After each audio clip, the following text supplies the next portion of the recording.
Welcome back, Sethbling here. I wanted to do a bit of a run through on my new Craft Brothers map. Basically, I want to show you all of the game mechanics that go into it, all the different classes, characters, the different maps, the different items. First, I want to point out there's rules on the wall, on this wall, and then there's directions on this wall when you spawn into the map. And this is the room where you pick your player number.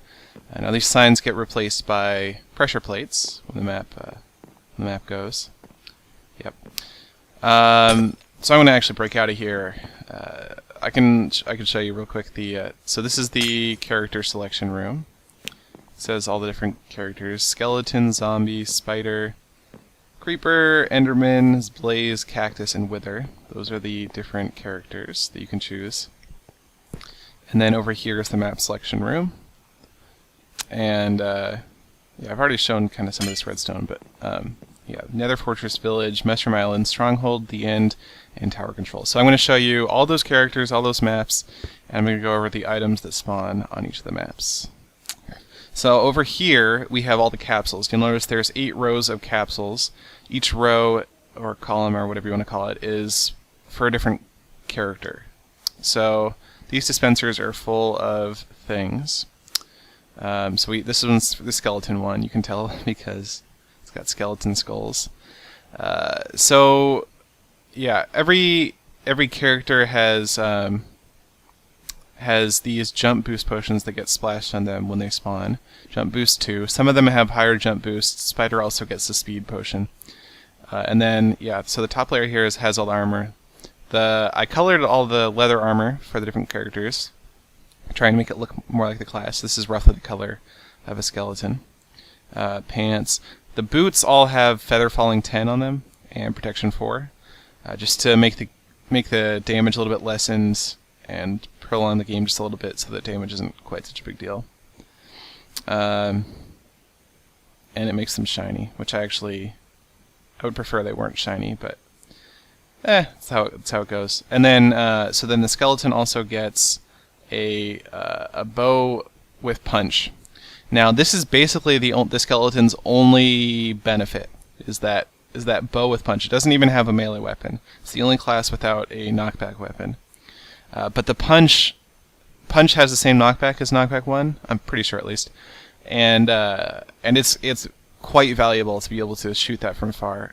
And basically, if someone is anywhere near the edge of the map and they're not looking at you, you can shoot them off, and you won't even have to be anywhere near them. It's a huge advantage, and that's why that's the only thing that the skeleton gets. Some people think it's underpowered. I think those people don't have good aim. If you have good aim with a skeleton, you can be devastating with it. And if you're able to do quick draws with your bow, you can even keep meleeers away from you by just drawing really quick. Here, I can give myself one of these, show you what I'm talking about.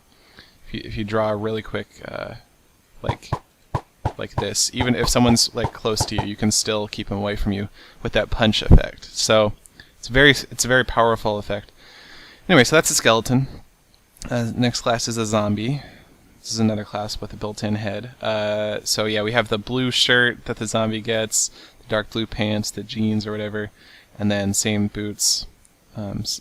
And then, so the zombie's only weapon is a melee weapon. It's a shovel, because sometimes zombies spawn with shovels. They get knockback 2, which is a lot of knockback. It's a big deal. And they also get sharpness 2 on this shovel. I'm pretty sure this is the weapon that does the most damage on average.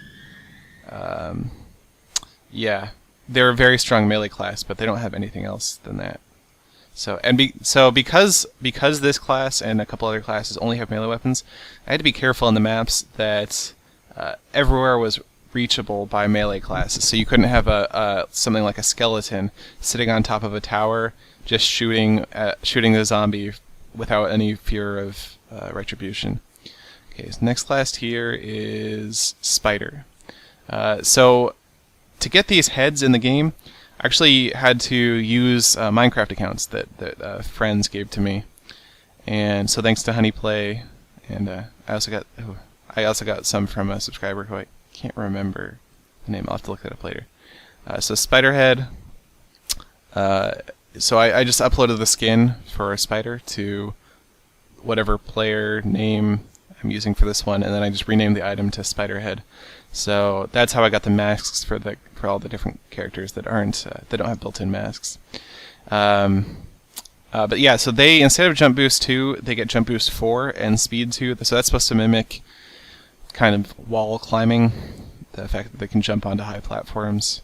And then Speed 2 is just because spiders are fast. And then they get the Spider Eye with Knockback 1 and Sharpness 2. So like I said, everybody gets Knockback 1, except for the skeleton. And then the Sharpness 2 is so that their punch attack actually does some damage. But I like Spider a lot. It's pretty effective. That's all they get. They're another melee class, but they can get more places, or get places easier because of that jump boost effect. Next one's Creeper. Creeper is a bit of a suicidal class, so we actually use these command blocks to give the creepers the splash potions. They get stacks of 64.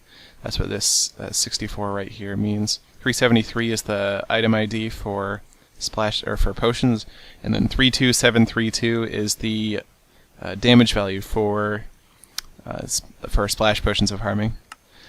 So there's 4 command blocks here that give out the splash potions because they need a lot. But and then they don't get anything else special except they have just a gunpowder with knockback. It doesn't even deal more damage than a punch. It's just for the knockback effect. Okay, next one here we have Enderman, and Enderman gets 64 Ender Pearls. 368 is the ID for Ender Pearls, and that's really useful. Actually, I think Enderman's my favorite class because you can teleport like crazy. If you saw me play the Ozone map on Project Ares, you'd know why. So they get Sharpness 3, Knockback 1. So that's on top of punch damage, so they're kind of a melee class, but they can get around pretty well. They're actually really good against archers. Okay, next one here is Blaze. So Blaze is another archer class. This command block, by the way, gives an arrow, just one arrow because the bow has infinity. And so they get a Blaze Rod with knockback and fire aspect. So it just deals punch damage, but it sets them on fire. So you get extra damage from the melee out of that. And then they have the Flame Bow. So just pretty good all around, kind of good both close combat and range. But since blazes can fly, of course, they get Jump Boost 6, which is Potion.Potency 5.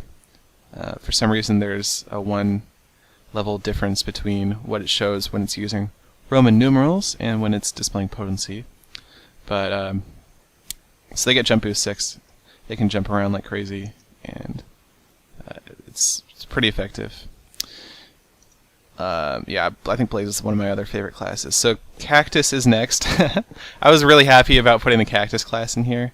For one, just because like I think it's really awesome that you're looking at all the classes. They have very serious pictures, and then all of a sudden you get a picture of a cactus, and you're just like, what the hell? And then the cactus mask is also pretty hilarious. It just looks like a cactus block. Here, I'll put it on real quick. There we go. You can see it on my character. And with when characters have like overlays, 3-2 for instance has a skin that has like facial hair. It's really funny to see eyebrows and a beard on top of the cactus head. So Cactus is a melee class. They get this cactus spine. So wood sword with knockback 1, sharpness 1. So that's kind of a normal melee weapon. And then they also, their armor, their tunic has protection 3 and thorns 2. And thorns is a newish enchantment that means when you take damage, you also deal damage to whoever dealt the damage to you. So it doesn't work on splash potions, but it does work on any melee attacks and any bows even. Arrows. If you get hit with an arrow, it'll deal damage to whoever shot the arrow, which is kind of weird, but so they're kind of like a hardy, hefty, high constitution class. That's what they get, but they're melee. And then the last one is the Wither, and there's that built-in Wither skeleton skull.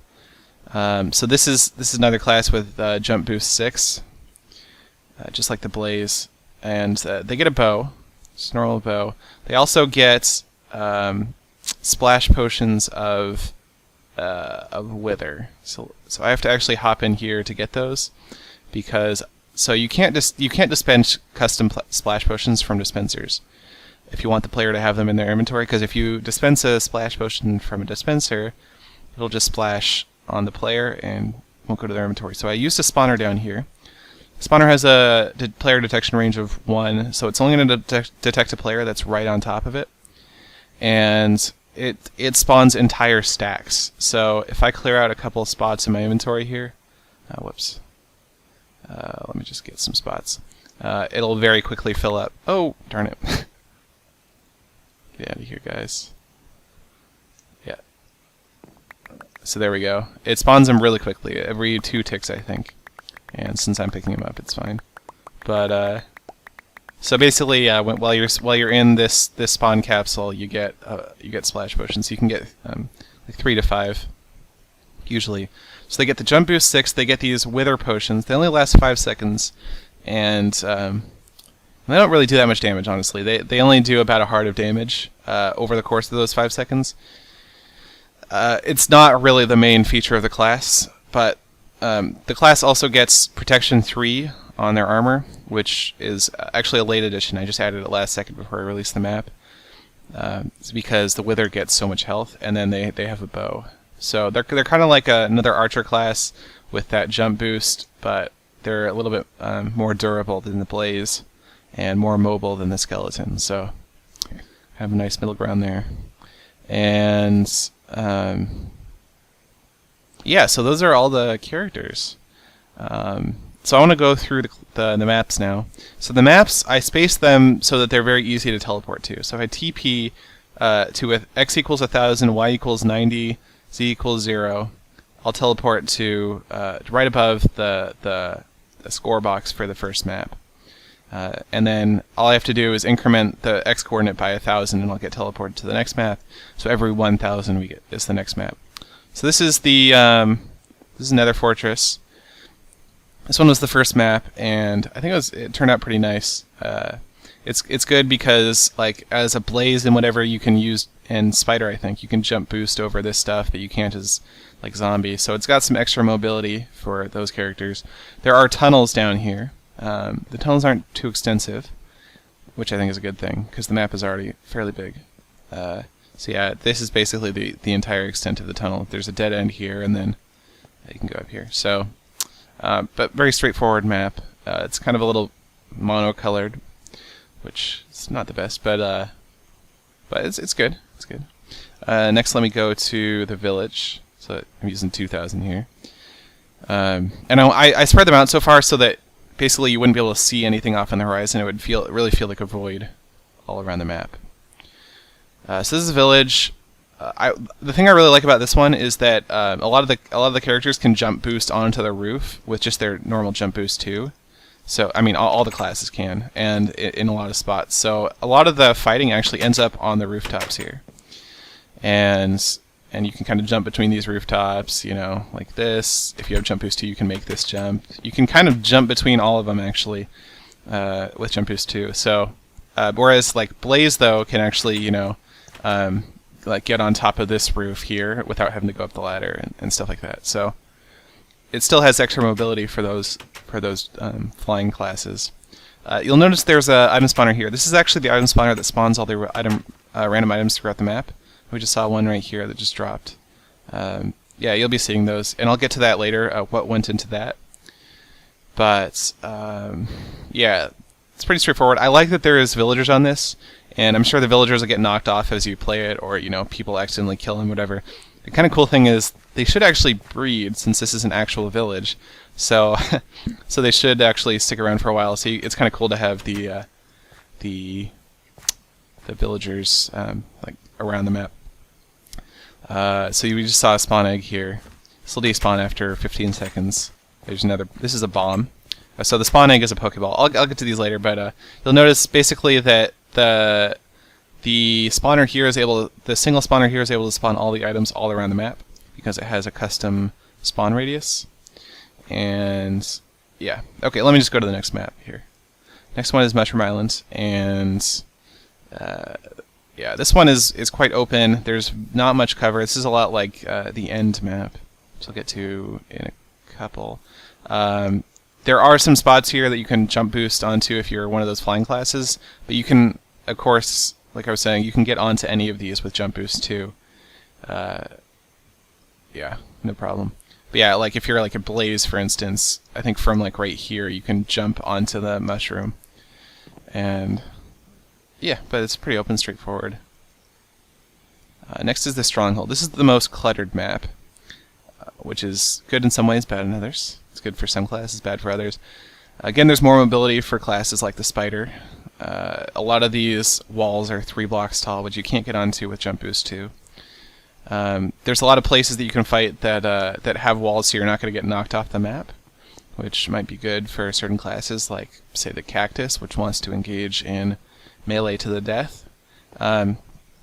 This one's kind of cool. It has a working end portal over here. So if you, it's not going to work in this version because I haven't run the command block science filter here.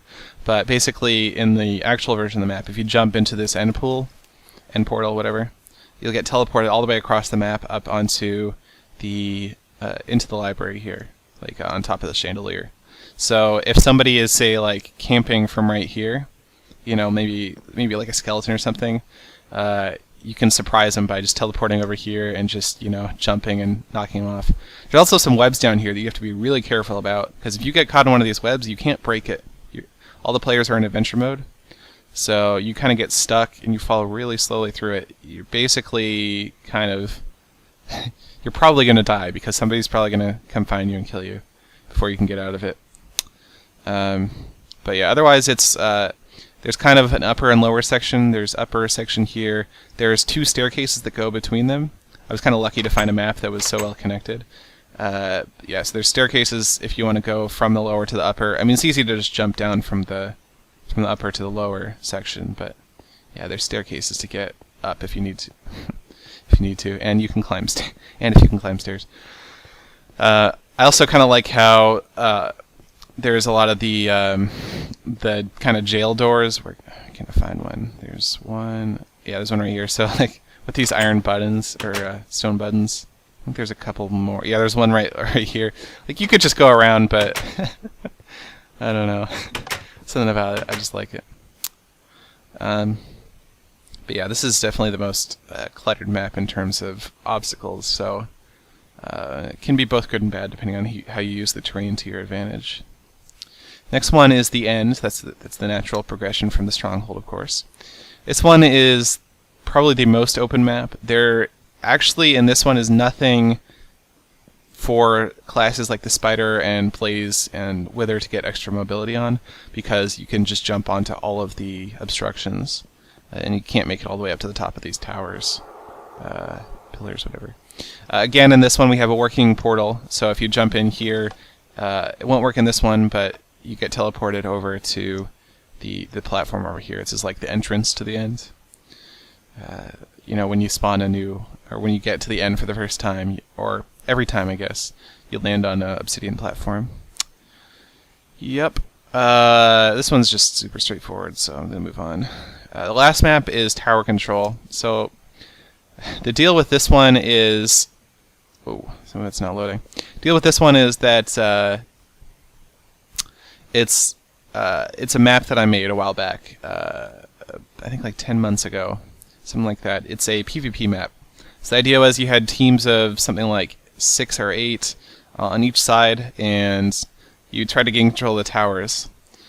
When you stand on a tower, you kind of capture it, and it becomes your team's color. So if you stand on the iron one, both of these columns would be iron colored. And so the goal is, if you're on the iron side, you're supposed to get to the gold side and capture both of their towers simultaneously. And they were trying to do the same to you. Now, the towers in the middle don't actually contribute to victory, but in the game they gave you certain benefits. Like if you captured the sniper nest tower, this one, it would allow you access to the sniper nest. These gold blocks would pop up, so you could actually get up here, and you could stand on this to get free health. Of course, with the jump boost, you don't actually need to have control of the tower to get up there, but these free health buttons do still work. So If you manage to step on one of these pressure plates, gain control of the towers for one of the two sides, you can then go over to the sniper nest and get free health from that. But the sniper nests aren't quite as good as in tower control because there's no wall behind you, and if somebody like a skeleton shoots you from here, you could easily get knocked off and end up dying. So, but it is a good way to replenish your health if you need it. The towers still all work. I don't want to press any of them because this is my template map and I don't have to reset the towers. But there's also a basement, which is probably a good place to avoid in this map because it's just full of lava. Unless you have a fire protection potion, you don't really want to be down here probably. Yeah. But there is also, you got to be careful. There's a drop down to the basement from right up here in the middle area. Yeah, so if you fall down here and you don't land on this, you could be screwed. So that's the last map. Yeah, I pretty much said everything I want to say about the maps. The last thing I want to show you is the items. I just want to go through the list of items. So I have a bunch of spawners here. Like I showed in a previous video, basically combined all these spawners to make one super spawner here that spawns all the different items using my combined spawners filter. So this chest, no, it's this chest. Yeah, this chest contains all the items that can spawn from the spawner. So I'm just going to go through them. A lot of them are really simple. There's Potion of Healing 2, Potion of Swiftness 2. This one only lasts 15 seconds. Potion of Invisibility that lasts 10 seconds. When I made this one, I was thinking, oh yeah, invisibility, that'll be strong. But then I realized when you're playing the map, you're wearing armor. So it doesn't actually really do anything except hide your nameplate. So, you know, if you're trying to sneak up on someone through a wall, you're not allowed to press shift while you're playing the map. So this will let you do that, but it only lasts 10 seconds. It's mostly useless, I'm not going to lie. Potion of Strength 2 lasts 20 seconds, and it is very, very strong. It helps you deal a lot of extra damage. You can even kill someone as a ranged class using this. Use your melee attacks with this. But if you're a melee class and you get this Potion of Strength, it's quite strong. And then this bomb is also really, really, really strong. This is instant damage 7, which basically will kill you instantly. It's very strong, but it's also very easy to accidentally kill yourself with it. If you're within splash radius, you'll die, and since splash potions have a really short throw distance, it's very easy to just hit yourself and die. So I've tried to kill their people and killed myself accidentally many times. You have to be careful with this one. Potion of Fire Resistance is mostly only useful against the blaze. There's a little bit of lava in some of the maps, but yeah, mostly it's just for the blaze. Okay, then there's a bunch of Pokeballs. They're all named Pokeballs so that you quote-unquote can't tell what's in them, but if you know the colors, you'll pretty much be able to tell what's going to spawn. So there's a Creeper one here. This is Witch. This is actually quite a game changer. The Witch is very mean, and she's very hard to kill. You're probably best off trying to knock her off the edge if you do want to get rid of her. So spawning one of these next to your opponent and then running away can actually be a really strong move.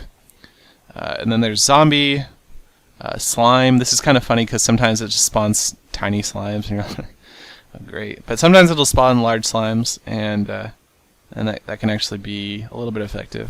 And then Skeleton.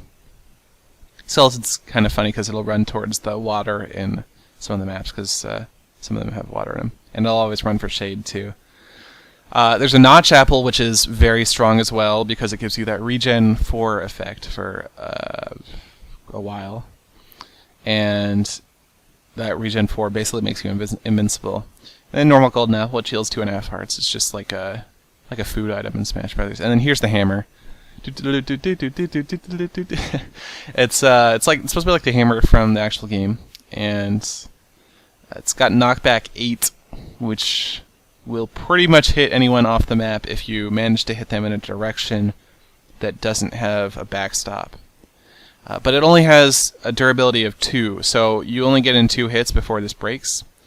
So it's a limited use item, and it's very strong though. And it's I have a house rule. Whenever I'm playing the game, if you get the hammer, you have to hum the tune from Smash Brothers that plays when the hammer goes off. But that's, yeah, so those are all the items. I think I went over basically every game mechanic there is in the map. Just wanted to do a bit of commentary, strategy, guide, kind of overview of the map, so that you know what all's in it. You'll be prepared when you do want to try it out for yourself. So yeah, I hope you enjoy the map. It's really easy to get up and running. You just have to load it up on a server. You can even just load it up in single player and open it for LAN play if you have people on your LAN. Very, very easy. Just make sure command blocks are turned on. Yeah, well, that's about it. Thanks for watching.